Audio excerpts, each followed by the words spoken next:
So today's cocktail of the day is the mimosa. The mimosa is a cocktail comprised of sparkling wine and chilled orange juice. It's typically served in a champagne flute. Mimosas are traditionally served at brunch, weddings, or as part of first-class service on aircraft or trains. The mimosa takes its name from a yellow flowered plant. Although the exact origin is unknown, the combination of sparkling wine mixed with orange juice has been consumed in Spain for several hundred years. Variations include alternative fruit juices and or varying the ratio of champagne to fruit juice. So what's hot in these streets right now is bottomless mimosas, and if you are of age, you can go to a restaurant near you, depending on where you live and what metropolis you are in.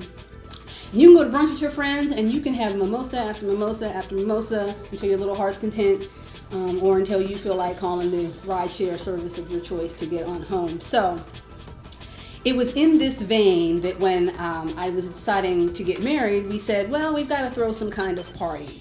I don't believe in the wedding industrial complex because that's some bull, but that's a separate podcast.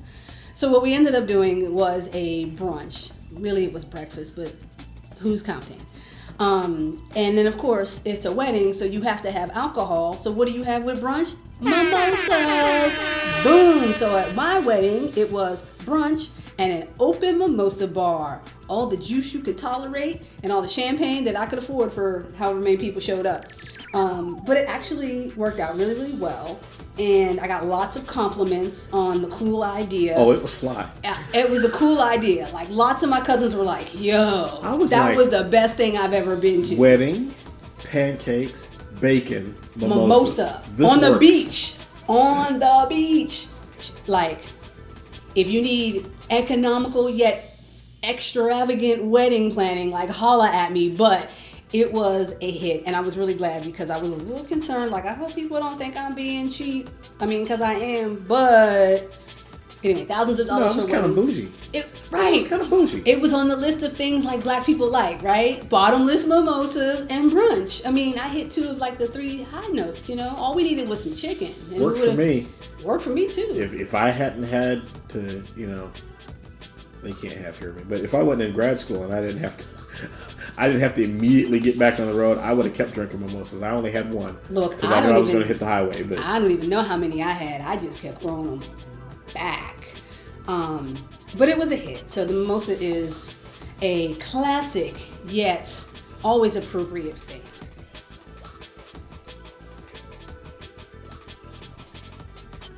Welcome back to Cocktails and Crankshafts. I'm your host, as always, the incredible fat man, the super duper one, the killer bee, the Africanized honeybee, Mr.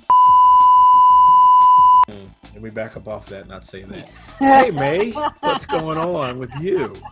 Yeah, take a pause on that. You were probably about to go into some Mr. Steal Your Beehive kind of stuff, so we'll just, we'll leave that alone. So you didn't know me then because you met me when I was a senior, but my freshman year in college, I gave myself a nickname, and it sort of halfway stuck, even though everybody knew it was a made-up nickname. Mm-hmm. But I lived up to it, so it kind of stuck. So once upon a time, the kid was called Dr. Oh, you know what? I don't even want to know. No, you don't want to know. But no. I certainly lived up to the moniker. We're going to pretend we never had that conversation. Yep. So I need plausible deniability.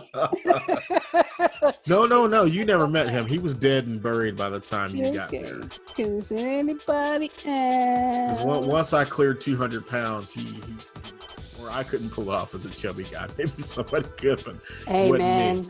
Chubby dudes are doing big things these days. But little, almost six-pack me. Anyway, we're going to talk about NASA HPDE and Autobahn Country Club, the full course, October 8th, 2007. Now, you remember we talked a little bit before about Autobahn. Last time we talked about Autobahn Country Club, we mentioned that it is a motorsport country club, and I gave it, I said it was $10,000, $20,000 plus $10,000 a year or something. So apparently the membership fee is $35,000. And Bobby Rahal is a member, which I did not realize. That explains why he was the host of the historic race there. That makes perfect sense. Who is Bobby now. Rahal? Bobby Rahal is a retired IndyCar driver. Was he IndyCar champion once? I think he was. Indy 500 winner. He was famous when I was a kid. That's the best way to put it. He was peers with your Rick Mears and your Michael Andretti. He was a little older than Michael Andretti. Al Unser Jr. He was in that grouping. That group. Okay. The 80s was their heyday, and into the early 90s was the sort of the back end of their career. Or I guess the late 90s was the back end of his career. He's also, I believe, Graham Rahal's father, if I got that lineage correct.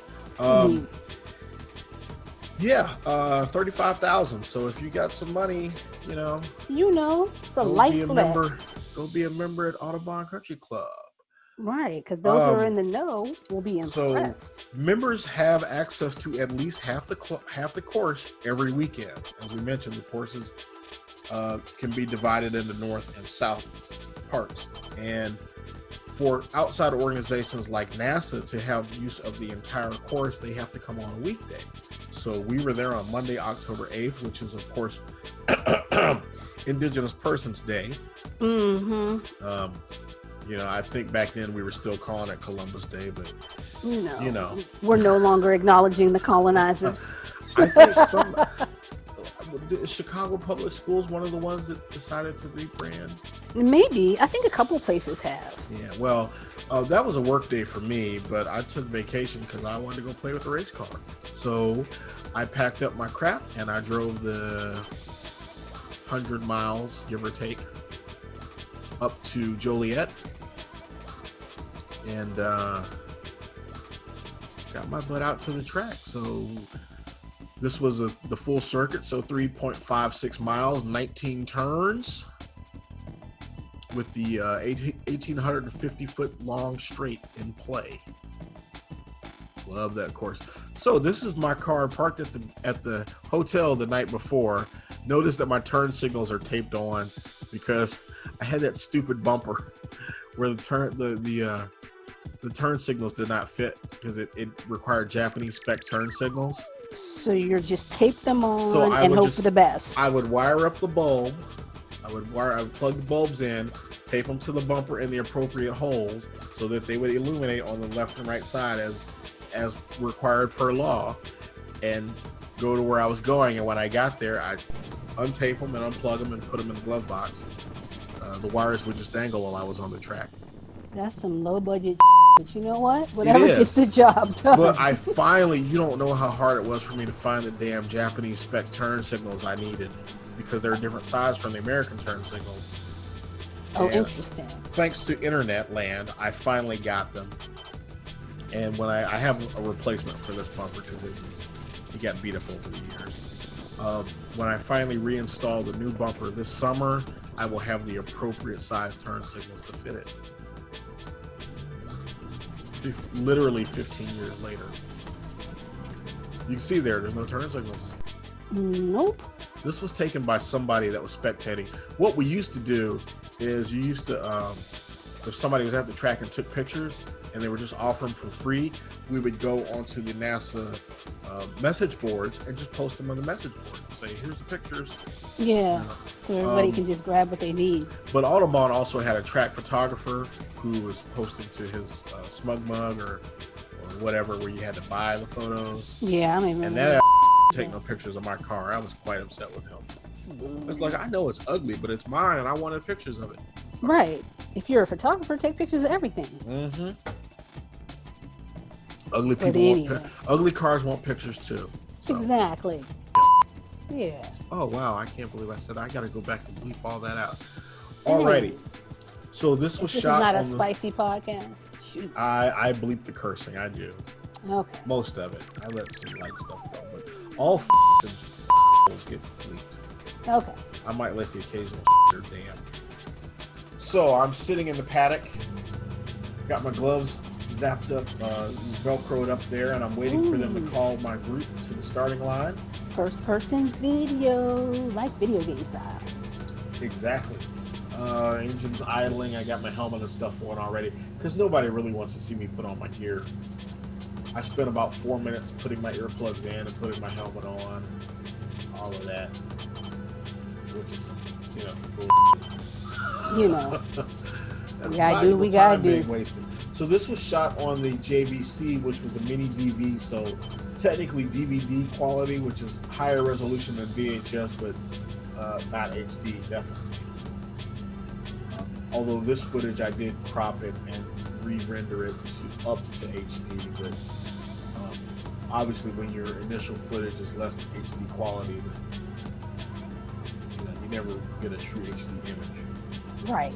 It's a facsimile.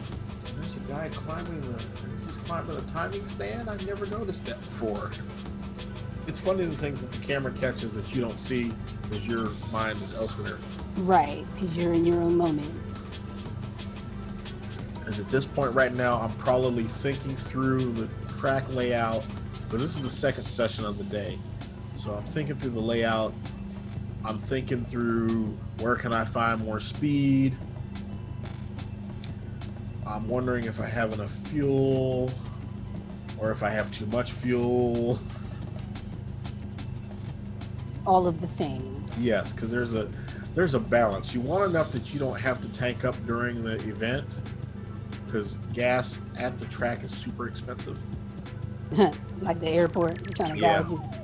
Well, a lot of times they only sell racing grade gasoline, which is cost more. So that's the whistle, and they're calling us to the grid. And See, I got an Acura NSX in front of me. That is a lady. I don't remember her name, but you'll see. Because that's an Acura NSX. That's a $60,000 car, and my car was about $16,000 when I bought it used. Right. Is that these moving Acura?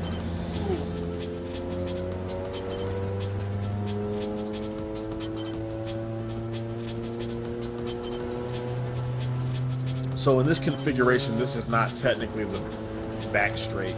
It's sort of like a straight. It's straight. Yeah. I will see if I can call these out by number.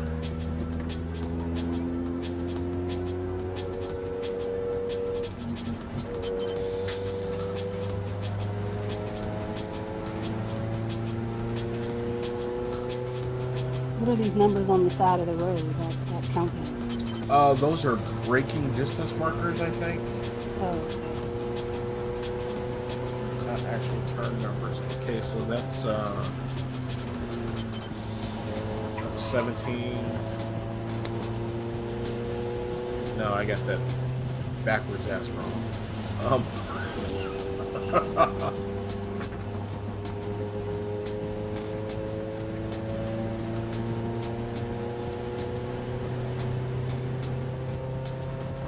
I believe this is 6 here. So turn and then straighten out a little bit. It does. That's probably 6.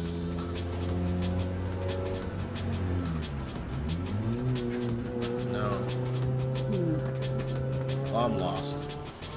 I'll number them later. I'll number them on the next lap. Whatever. We'll figure it out.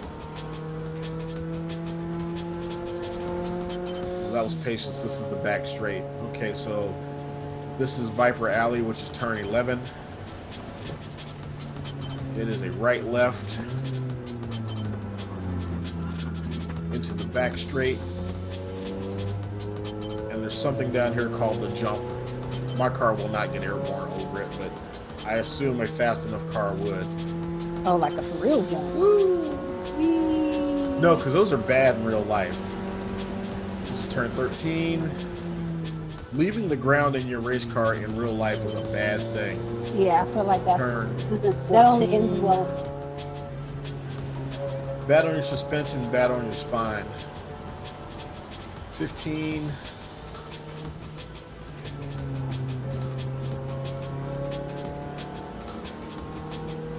We're in the north end now. 16 is coming up, which is basically a countdown turn. little turns with a teeny tiny straight in between them.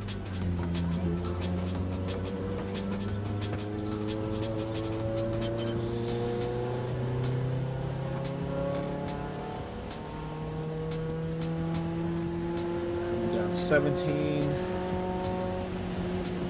which is also a pit entrance off to the left there. 18 turns me back towards the main straight infield. 19 brings me around to the start-finish line and the timing tower.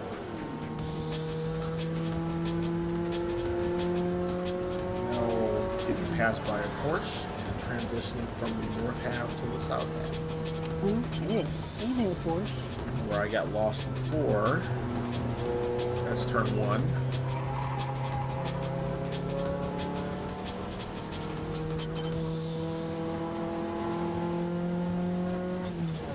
This is 2. Okay, Porsche going there.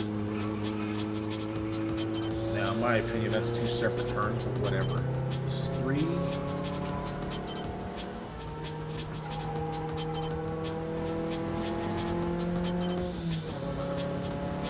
4.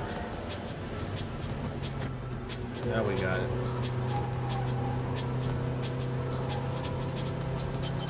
5 also left-hander.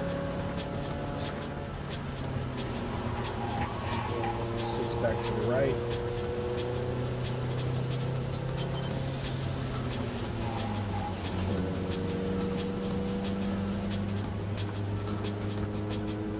7 is the kink.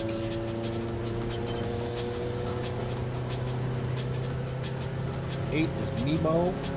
I don't know who names these things. As in Finding Nemo? I don't know. Probably not, but it is today. And this is Patience. 9.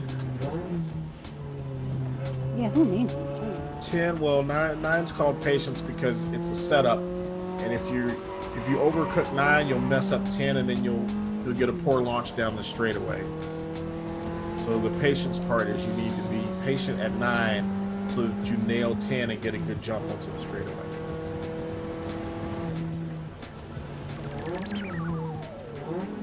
Back through Viper Alley, which is 11 and 12. Or I guess Viper Alley is the straight between 11 and 12. And back to the jump. Jump. Whee! That'll make you jump. And me grinding 4th gear.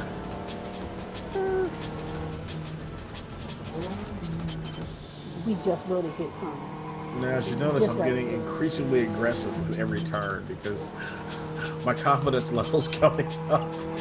Right. One good time just to get a lay of the land, and after that is full speed ahead. And also, I've become obsessed with catching this damn NSX.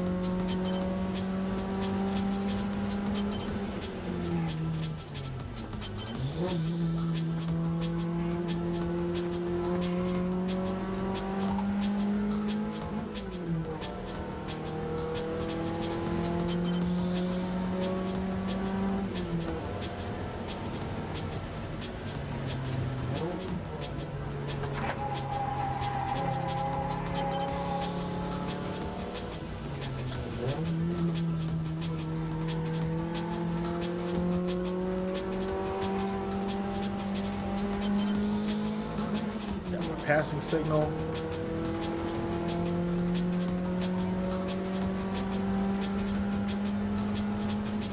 And that was my joy for the day, and now I'm all by myself again.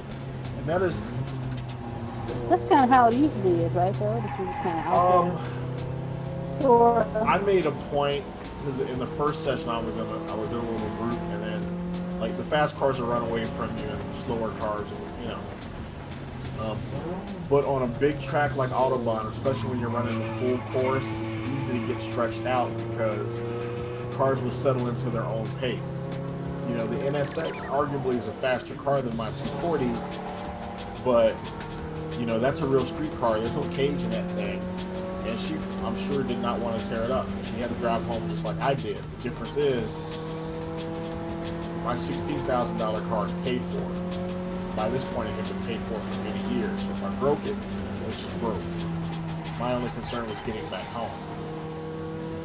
So it is like a road race where in the beginning everybody's all bunched out, but as you change your pace, the crowd's going to thin and people are going to surge ahead, people are going to fall back, and Yeah, exactly. Everybody settles into their own little everybody pace. settles into their own little room. Because we're not actually racing, this is the HPDE. You know, if somebody wants to go by you, you let them go. You know, she didn't try to drag race me down that straight. Right. That intersection to run away from me if it wanted to. Right. Now, one of my earlier trips here, I had that problem with the old Ford Mustang. You know, like a 90s era Mustang with a solid axle. They're very fast in a straight line, but they don't corner all that well. And so we had this conundrum where he kept getting out away from me in the straightaways, the fast parts. But then when we come to areas like this, I would be right on his bumper. But he didn't want to let me by. Yeah. Right. Because sure. he's faster than me in the straightaway. Well, the instructor was like, let him go. You know, if these cars are sticking to your butt in the corners, just let them by you, because within a couple of corners, they'll be gone and you won't have to worry about them no more. Yeah. It's not worth the aggravation of trying to play that back and forth. No, and as you can hear, I'm not off the course there. Only 2 wheels though, so that didn't count. And I clearly was not the only one that had been in that dirt. You can hear, by the way, I'm driving. I'm barely lifting. I'm braking just enough to make the corner. I'm out there driving hard, and some people aren't driving near as hard. I'm trying to simulate racetrack driving. I'm trying to drive as fast as I can possibly get the car around the course. And everybody's not doing that. And if you're holding up somebody that's more serious than you, then you kind of owe it to them to let them go, even if you are in the quote-unquote faster car.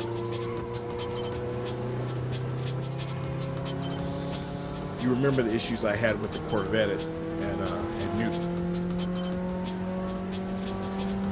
And nobody would argue that my 240 is faster than the Corvette, not in any stretch of the imagination.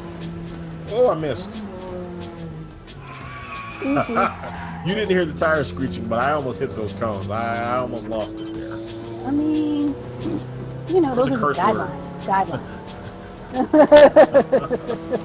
Just a suggestion.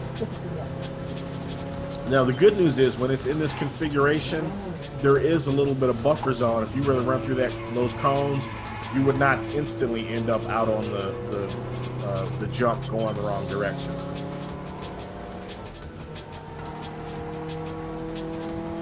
So I would have plowed through that first set of cones and come to a stop before I ended up on the other part of the course going the wrong way.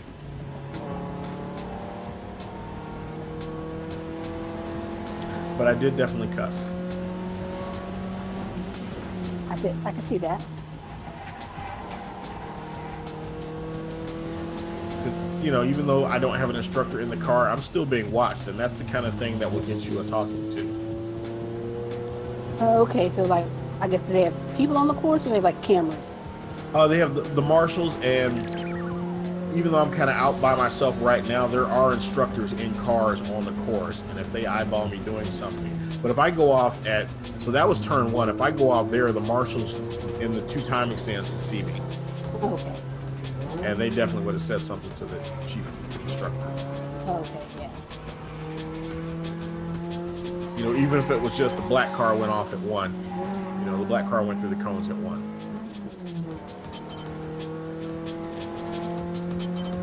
Says is watching.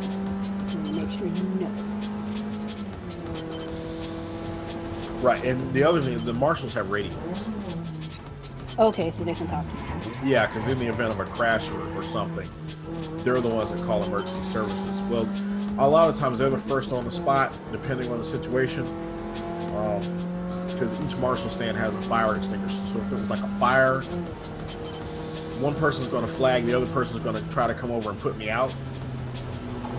If it's a two-person stand, but they kind of have a dual responsibility there. They're to warn other cars of what's going on up track, but they're also talking to emergency services and maybe checking on me to make sure I'm okay.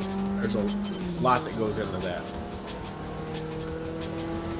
Which is why we're supposed to give them a friendly wave on our exit lap. Yeah. Thank them for their service. Yeah, they're just out there volunteering. And in some cases they get free track time, but a lot of them do it because they like doing it. And I assume that these are other people who like to drive, instructors, former instructors. Yes, all of the above. Yeah. There was a time where I thought about becoming a marshal, just so I could be around the cars and the track, even when I wasn't driving. Yeah.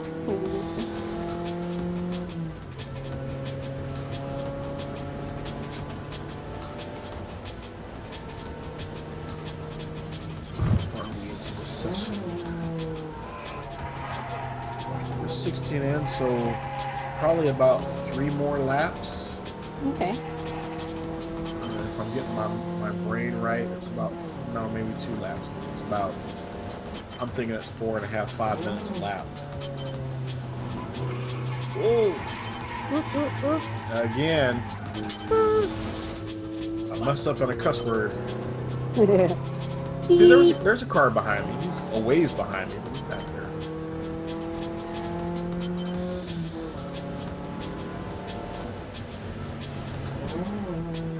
This course is so twisty. Sometimes you feel like you're going to pass yourself going the other way. Right. Well, there are a lot of swinging.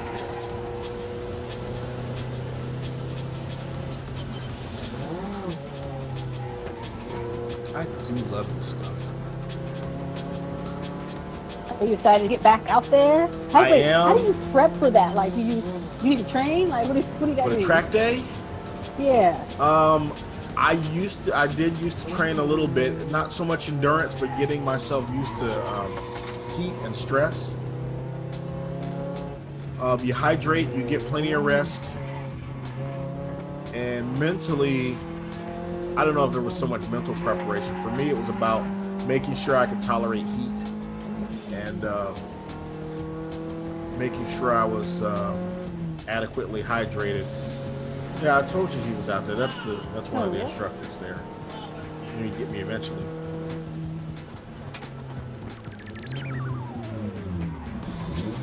This is the king, so he's just going to run away into the distance. Right. He might get arrow. He hit his brakes. Yeah. He didn't want to go jumping off the cliff either. No, getting airborne is bad. Street cars will not fly generally, but flat bottom race cars, if they get air on them, can flip over. Oh, I want that. Yeah, no, it has happened many times in the past.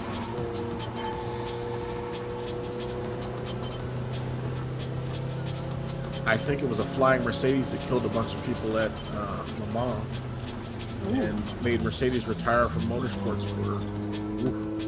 They took off like 30 years or something. They were gone for a while. No, that would do it. Yeah, especially if there were several fatalities. I'm yelling, "That's not fair!" as the Ferrari comes flying by me. Ha. So he's not HPDE. He's a member. Oh, okay. So he's just out there. It's his track. Flexing his membership. It is literally his track.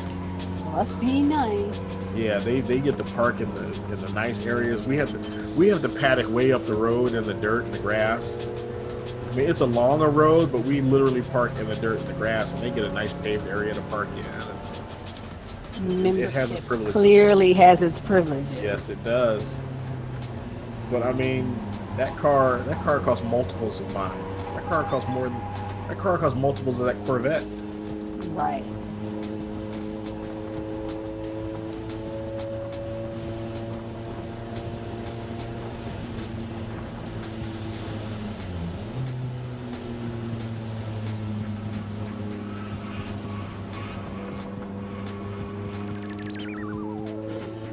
And of course, they're having fun. The two fast cars playing with each other.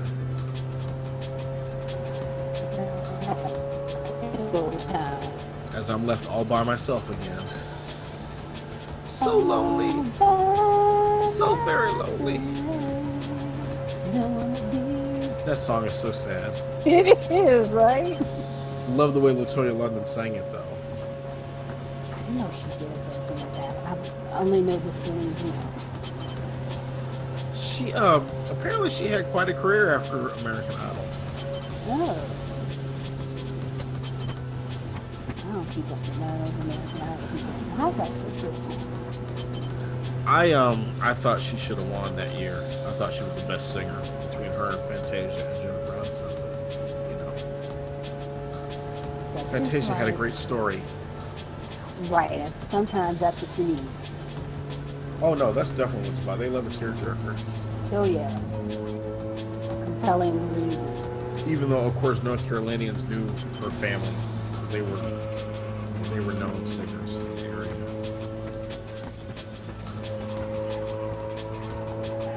You know. Small town girl makes it big. Sure. High Point ain't that small of a town. Nah. But still. So I'm on the cool down lap now. Just sort of making sure I'm not cooking my brakes and my tires, and turning on the heat and let the heater pull some of the heat out of the radiator, out of the engine coolant.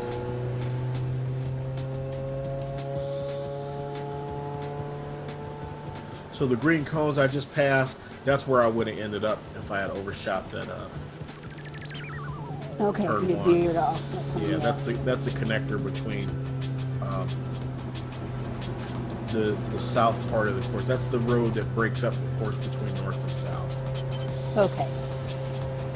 So when you're in the long configuration, it's a space of empty asphalt in between the two.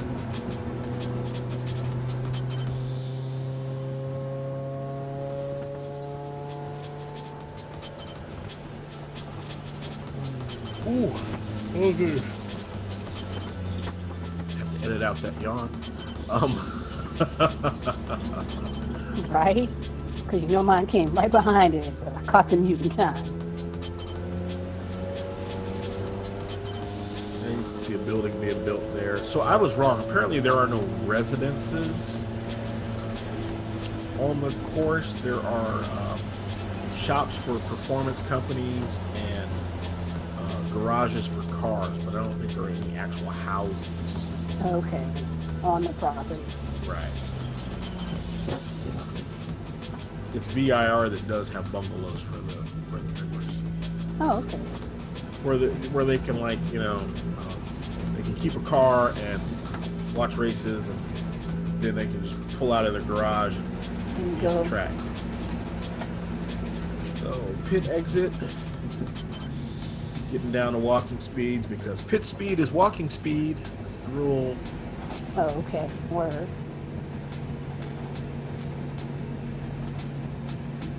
There's an actual pit lane. This would be where the actual pits would be, and the trucks would be on this side of the fence.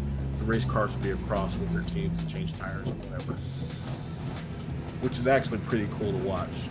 One of the NASA races there was an enduro, where they did actually have to have a pit change, Oh, a pit stop. They could either do fuel or tires or drivers, but you had to come in into the pits at least once during the event. And you can see all the other HPDE guys as we're driving along. That's the end of the team. Thank you for watching Cocktails and Crankshafts. If you enjoy my content, please like, share, and subscribe. Be sure to hit the bell icon, and we'll see you soon with new content.